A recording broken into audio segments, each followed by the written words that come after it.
Гаспадыня беларускай хаткі пра Бядулю і Богдановича, моя сённяшняя суразмоўца Алла Івашкевіч. Актуальныя праблемы сучаснасці, гісторыя, культура, родная мова і мастацкае слова. Пра гэта і не толькі пісьменнік і публіцыст Навум Гальперовіч гутарыць з таленавітымі людзьмі краіны. Нават жыхары сталіцы не ўсе добра ведаюць, што такое беларуская хатка, бо это сапраўды хатка. Яна захавалася за гэты час. Вот што гэта вы ўжо ведаеце, выводзіце людзей па гэтых пакоях і гэтак далей. Чым славутая беларуская хатка? Зараз гэта музей, які вышановуе памяць клуба інтэлігенцыі «Беларуская хатка». І ў клуб інтэлігенцыі «Беларуская хатка» уваходзілі такія знакамітыя асобы, як Змітрок Бядуля, Самуил Ефімович Плаўнік, Максим Богданович, Зоська Верас, Аркадь Смоліч і шматлікія іншыя. І перш за ўсё зараз гэта музей, які мае мемарыяльны пакой, дзе можна прыйсці, пабачыць, у якіх умовах жыў Змітрок Бядуля, які пакой Змітрок Бядуля саступіў Максиму Богдановичу, самы лепшы, самы светлы пакой, як зараз там усё уладкавана. Таксама можна пабачыць, дзе жылі сёстры Змітрака Бядулі, Ірына і Евгенія, таму што яны жылі ўсе разам, апекаваліся Максимом Богдановичем хворым.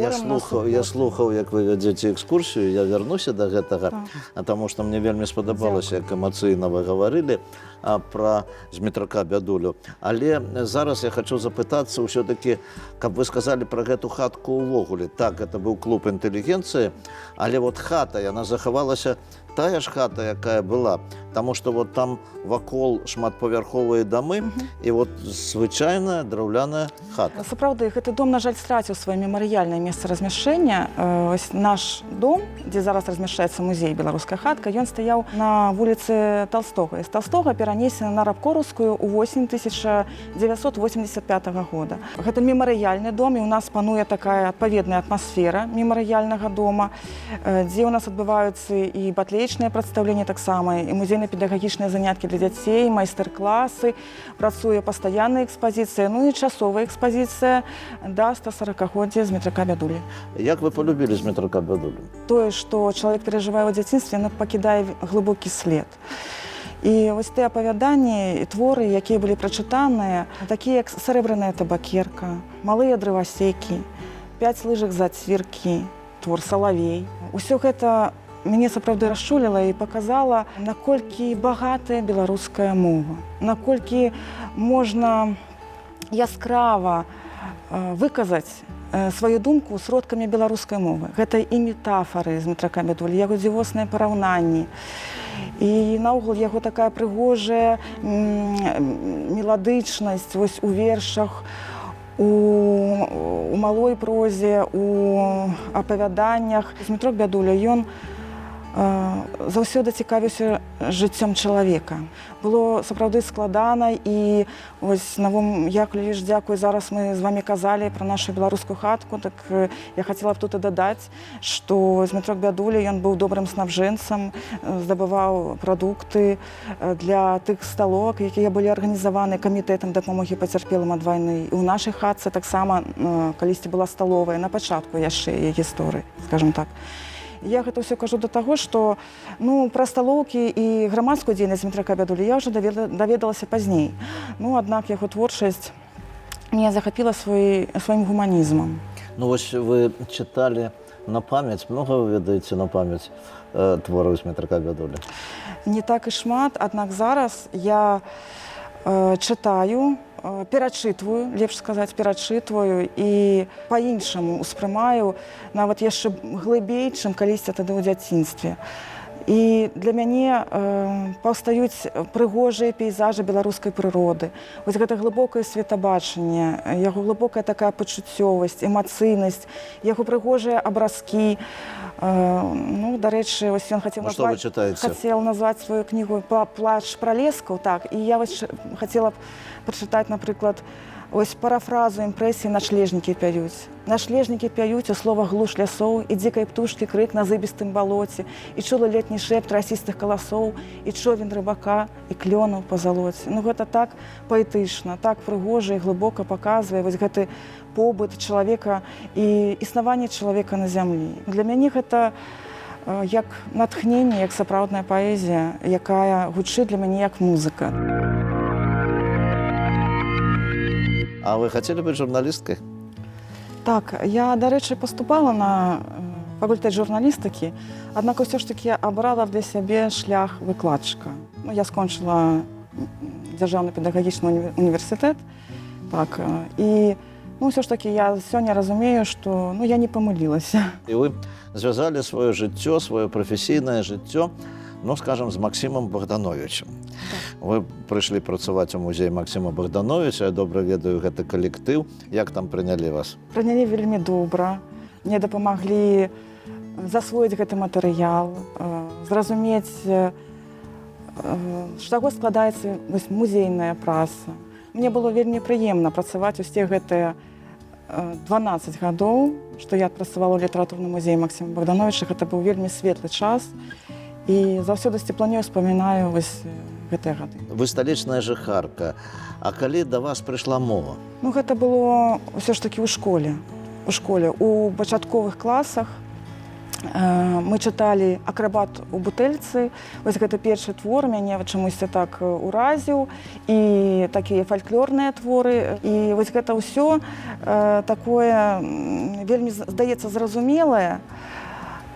Яно мне так вельмі лёгка укладвалася ў маёй такой галаве дзіцячай, і мне было прыемна ось адчуваць, што гэта тая мова, якая паказвае прыгажосць беларускай прыроды, беларускіх звычаяў, абрадаў, беларускіх песень, вось праз фальклор, які мы вывучалі на уроках. Ну і таму вось так здарылася, што я зараз і працую шмат ужо гадоў у літаратурным музеі, моя працоўная мова менавіта беларуская. А такая пабытовая мова у вас, вы ўжываеце беларускую? Я ўжываю беларускую мову у побыце менавіта з тымі людзьмі, хто размаўляе па-беларуску. Каб наша гаворка была, ну, так бы мовіць, беларуская, цалкам беларуская. А да Максима Богдановича у вас любоў не згасла? Не згасла. Максим Богданович ўсё ж таки хварэў на сухоты. І ну, я думаю, што гэта хвароба, яна ўсё ж таки ускладняла яго жыццё Максима Богдановича. І ён не пакінуў сваёй працы самастойнай, праявіў, як і Змітрок Бядуля, у сваёй творчасці такі глыбокі патрыятызм. Ну, а Максим Богданович, паколькі ён жыў удалечыні ад Беларусі, да гэтага такога глыбокага патрыятызму Максим Богданович ён свядома прыйшоў сам. І для мяне гэта, канешне, мяне гэта ўражвае, што чалавек вось ён жыў удалечыні ад радзімы, аднак ён стаў, як і Змітрок Бядуля, нашым класікам беларускай літаратуры. Ведаеце, Науму Яковлевич, калі да нас у музей прыходзяць дзеці ці, напрыклад, студэнты, мы размаўляем і пра Змітрака Бядулю, і пра Максима Богдановича, і пра Зоську Верас, таму што гэтым і пра Аркадзія Смоліча, гэтым асобам прысвечана наша экспазіцыя нашага музея. Мы, безумоўна, закранаем перыяд Першай сусветнай вайны і працу таварыства дапамогі пацярпелым ад вайны, і ўжо у гэтым рэчышчы, безумоўна, таксама вельмі шмат цікавай інфармацыі, цікавых фактаў. І я бачу, што усе персаналі нашай экспазіцыі беларускай хаткі, яны, так бы мовіць, захапляюць нашых наведвальнікаў. Да нас усё ж такі прыходзяць і замежныя нашы наведвальнікі, таксама падтрымліваюць наш музей, вельмі цікавяцца. І вось што цікава, я не сказала пра гэта раней, Максим Богданович і Змітрок Бядуля з сёстрамі Змітрака Бядулі, Ірына і Евгенія таксама жылі ў гэтым доме. І зараз гэты дом, ён, як бы, так бы мовіць, выглядае як сапраўдная хатка. Вось як вы тут правільна сказалі, я з вами цалкам згодна. І у нас тут такія высокія дамы, шкло, бетон, і вось гэтая такая хатка, так бы мовіць, аўтэнтычна яна выглядае і прыцягвае ўвагу. За кошт гэтага да нас і знаходзяць нашы замежныя наведвальнікі. Ну да, кідаецца ў вочы адразу.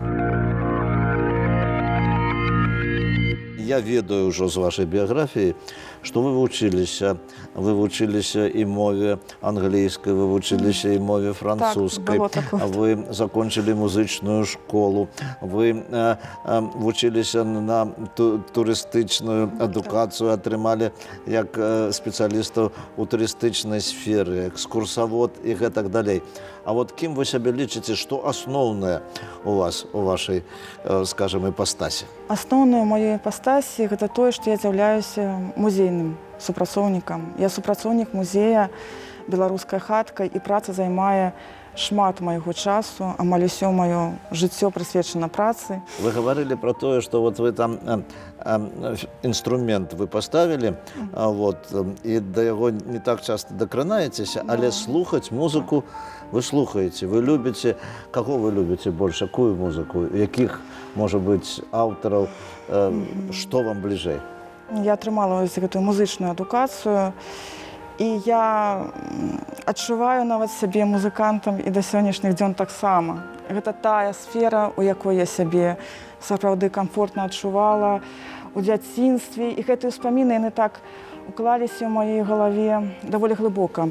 Аднак зараз я сумую па інструменту, так уладкавала ўсё ў сваім пакоі, што каб не дабрацца да яго, каб не пачаць граць. Аднак, калі ў мяне ёсць магчымасць, таму што ў мяне ёсць выязныя мерапрыемствы у каледжах, у школах, калі ёсць дзесьці раяль, то я прашу дазволу, ці можна скарыстацца інструментам, і я заўсёды імправізую, згадваю тое, што я калісьці выконвала. Яшчэ я магу, канешне, ўжо не ўсё магу паўтарыць, я памятаю яшчэ накцюрны Шопена, які я калісьці выконвала на экзаменах у музычнай школе. А слухаю я сапраўдны фанат Сергея Васильевича Рахманінова, яго другі канцэрт для фартэпіяна з аркестрам. Гэта тое, што я слухаю амаль кожны дзень. Яшчэ вельмі люблю Чайковскага, Скрабіна. І для мяне вось гэтая такая глыбіня музыкі, гэта як адвечная магія.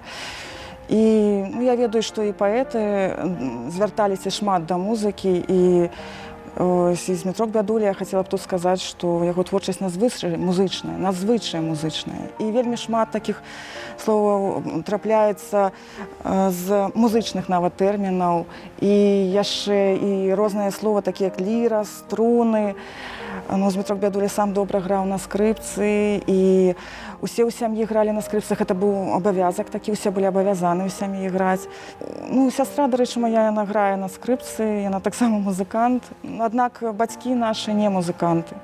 І я ўсё сваё дзяцінства, ўсё сваё жыццё я слухала гукі музыкі. Гэта была класічная музыка, скрыпічная, таму што сястра таксама займалася дома, як і я. Мы калі жылі разам у дзяцінстве. І вось атрымліваецца, што музыка ідзе за мной усё жыццё, і гэта тое, да чаго я звяртаюся, калі я вельмі стамілася, ці калі мяне нешта вельмі турбуе, ці калі я не магу прыняць рашэнне. Каго любіце чытаць? Зараз я чытаю вашу кнігу «Чырвоны мост». Для мяне гэта вельмі цікава і вельмі расчульвае. Мне вельмі цікава сустракацца з людзьмі, якія жывуць у паэзіі, у літаратуры. А вот як вы ставіцеся, вот сёння мы гаворым шчасце, чалавечае шчасце, жаночае шчасце, у чым шчасце? Ведаеце, Навум Яковлевич, я шмат разважала на гэтую тэму, і мае меркаванні змяніліся. Таму што тое, што было шчасцем для мяне, напрыклад, у 20 гадоў, гэта было адно шчасце. Тое шчасце, якое зараз, калі мне ўжо амаль 40, гэта іншае шчасце. І я прыйшла да той высновы, што ўсё ж такі шчасце гэта тое, калі твае родныя, блізкія, здаровыя і разам са мной, побач са мной. Дзякуй вялікі. Я жадаю вам напоўніцу адчуваць шчасце ад вашай працы, ад вашай любові да класікаў нашай літаратуры, да Змітрака Бядулі і да Максіма Богдановича. Я бачу, што вы сапраўдна іх любіце вот такой любоўю. І тое, што музыка для вас і паэзія ёсць таксама шчасце. Дзякую вам. І я нагадаю нашым тэлегледачам, што сённяшнія мае госці і суразмоўцы была загадчыца філіяла «Беларуская хатка» Дзяржаўнага музея гісторыі беларускай літаратуры Алла Івашкевіч. Усяго найлепшага, да пабачэння, да сустрэчы.